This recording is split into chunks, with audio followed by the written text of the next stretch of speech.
Peki üniversite kayıtları şu anda başladım, yani yeni gelecek öğrencilerimiz için. Genelde de siz biliyorsunuz, biz Türkmenistan'dan, işte Özbekistan'dan şu anda öğrenci almak istiyoruz. O ülkelerden gelecek öğrenciler için yani şu anda kayıtlar başladı mı? Gereken evraklar neler olacak? Bunlar hakkında biraz konuşsak. Tabii ki. Tabii ki Atamurat Bey. Önce ben kayıt süreciyle ilgili bilgi vermek istiyorum. Biz de İstanbul Esenyurt Üniversitesi olarak aslında kayıt sürecini 2019 yılı itibariyle hiç bitiremedik. Yani bunun temel sebebi şöyle. Burada biraz zamanınızı istiyorum. Biraz açıklama yapmak istiyorum. Evet. Bizim İstanbul Esenyurt Üniversitesi'nin uluslararası ofisini 1 Temmuz itibariyle faaliyete geçirdik. Siz biliyorsunuz zaten süreci. Evet. Ve 1 Ağustos itibariyle, yani geçen yıl 1 Ağustos itibariyle biz yeni öğrencilerin başvurularını değerlendirmeye aldık.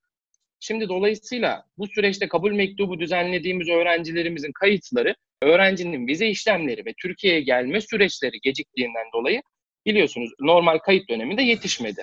Biz bu öğrencilerimizin öğrenci talepleriyle birlikte kayıtlarını TÖMER, Türkçe Eğitim Merkezimize aldık ve yıl kaybı olmasın diye öğrencilerimiz 1 yıl Türkçe eğitimlerini tamamladılar. Yeni gelen öğrencilerimiz için de kabul mektubunu açıkçası biz 1 Ocak itibariyle düzenledik. Çünkü biz İstanbul Esenyurt Üniversitesi olarak her zaman öğrencinin yanındayız ve öğrencinin bu süreci en önemli, en verimli şekilde atlatmasını istiyoruz. Çünkü şöyle değerlendirin. Biliyorsunuz şimdi başvuru yapması ile Eylül'de başvuru yapması arasında öğrenci 1 yıl kazanabilir.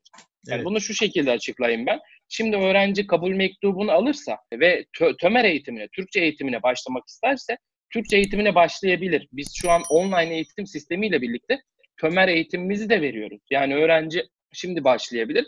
Çünkü şöyle söyleyeyim, özellikle Türkiye Cumhuriyet'teki bizim öğrenci adaylarımız zaten Türkçe seviyesi belli bir düzeyde. Evet.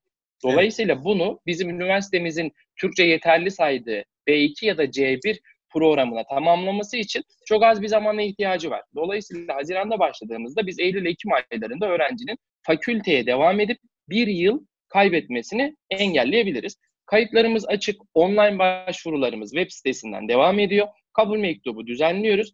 Malum Türkiye dışındaki öğrencilerin şu an vize işlemleri yapılamadığı için öğrenciler gelemiyor. Ama bu bir dezavantaj değil, avantaj halinde. Çünkü TÖMER eğitimine devam ederek öğrencimiz sanki Türkiye'deymiş gibi süreçten olumsuz etkilenmeden yoluna devam edebiliyor.